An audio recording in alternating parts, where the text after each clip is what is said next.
Olá, meus amores, vamos para mais uma aulinha de ciências. Nosso objetivo de hoje é discutir problemas ligados à alimentação e identificar técnicas de conservação, tá? Vamos ver como é conservados.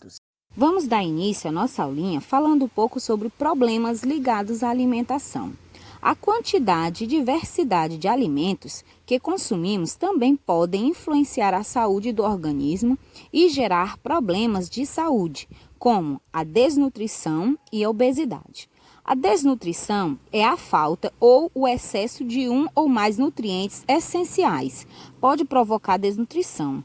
Isso ocorre quando consumimos menos alimentos que o necessário ou quando a alimentação não é variada.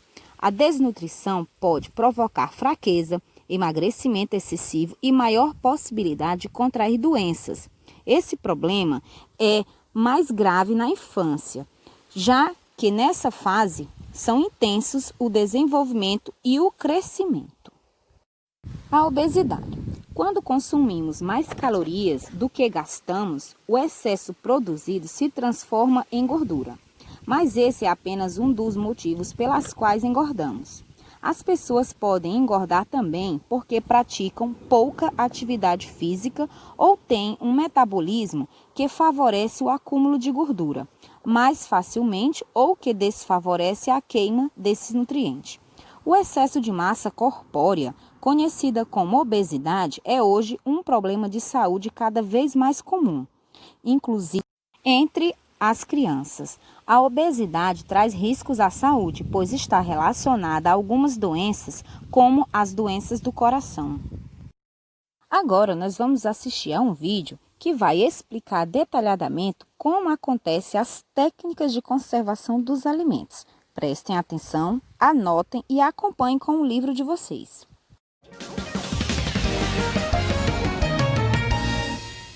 Você lê o rótulo dos produtos que compra no supermercado? Pois é, ao ler o rótulo, você encontra vários nomes desconhecidos, que parecem saídos aí de uma aula de química. Nessa hora você se pergunta, o que será que é isso? Para que serve? Será que faz mal? Na lista dos nomes complicados encontramos estabilizantes, corantes, conservantes e olha, muitos outros. Os conservantes, por exemplo, são adicionados aos produtos para que durem mais. Sem isso, seria quase impossível estocar alimentos na despensa.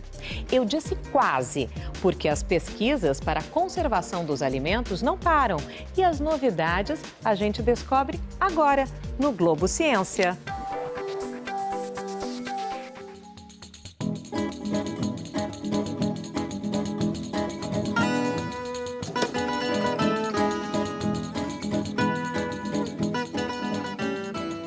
Diariamente consumimos diversos tipos de alimentos. Cada um tem a sua necessidade de conservação. Alguns precisam de conservantes químicos, outros precisam estar em um local adequado como a geladeira. Mas como os alimentos eram conservados antes das geladeiras, freezers e conservantes químicos?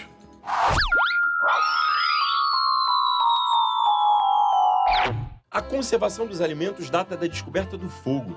Entre as técnicas mais antigas de conservação estão a defumação, onde o alimento é exposto a altas temperaturas e o calor e a fumaça provocam a sua desidratação, formando uma barreira física e química contra a ação de micro-organismos.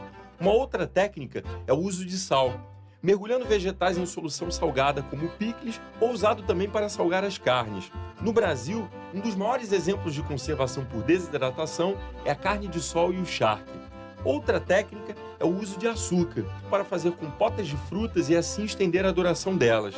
A fermentação é uma outra técnica, muito comum em pães e vinhos. No final do século XIX e no início do século XX, surgiram as geladeiras. Em princípio, a comercialização era feita apenas nos Estados Unidos e na Europa. No Brasil, a geladeira só chegou definitivamente nos anos 50. Com o passar dos anos, os métodos de conservação evoluíram muito. Mas afinal, o que realmente pode estragar a comida? Eu vou começar com Luiz Eduardo Carvalho, ele é professor do Departamento de Produtos Naturais e Alimentos aqui da UFRJ. Por que os alimentos, de uma forma geral, estragam?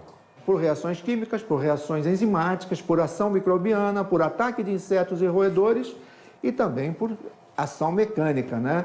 O pão fica duro, o biscoito fica mole. O que a ciência tem feito para evitar que os alimentos estraguem rapidamente? Os micro-organismos, a gente sabe que eles existem faz uns 300 anos. Então, desses 300 anos para cá, nós sabemos por que estraga e vamos intervir com a ciência para prorrogar o prazo de validade. O que é um conservante químico? Como é que você define? O conservante químico ele é um inibidor do crescimento microbiano. Cada um tem uma finalidade. Então, varia do produto e do tipo de micro-organismo que pode crescer ali. Os conservantes, eles foram uma conquista da ciência, da inteligência humana, mas a grande conquista da ciência é comer o alimento fresco. Isso é o máximo, né? Então agora o avanço tecnológico se dá também fora da comida. É o avião, são as estradas, são os armazéns frigoríficos. Então todos nós queremos comer alimentos frescos e tem tecnologia e ciência para você comer fresco. Só que não está dentro do alimento, está no entorno. A Universidade Federal de Viçosa é considerada uma das melhores no campo científico brasileiro, com excelência em várias áreas do conhecimento. No Índice Geral de Cursos da instituição, feito pelo Ministério da Educação em 2009, ela foi eleita a segunda melhor do Brasil e a primeira de Minas. A universidade é referência em pesquisas de embalagens no Brasil, uma técnica fundamental quando se fala em conservação de alimentos.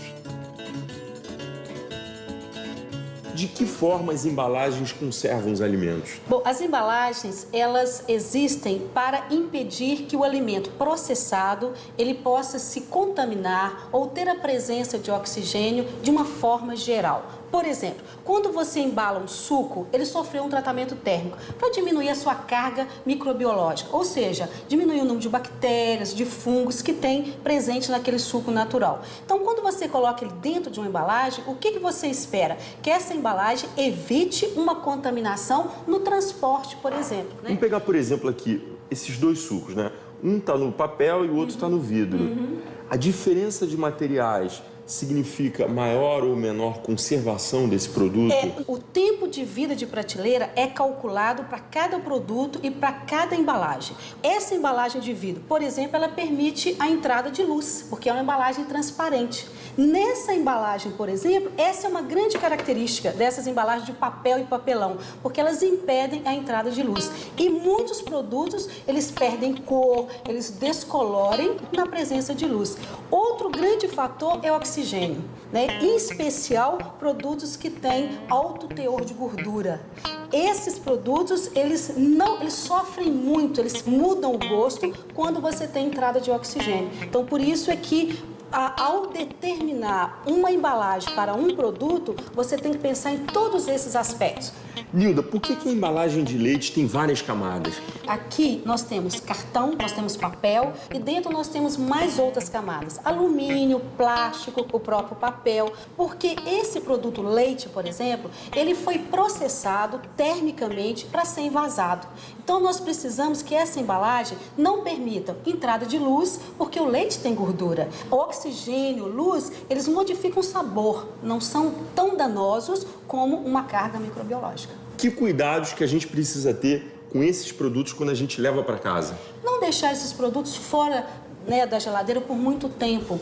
Mantê-los, então, sempre refrigerados, se for o caso. Por exemplo, leite em pó, produtos farináceos, nós não levamos para a geladeira. Então, mantê-los bem tampados, né? E utilizá-los no tempo que a embalagem recomenda. Qualquer embalagem, ela tem escrita como conservar aquele produto após aberto, né? Qual o tempo e como conservá-lo.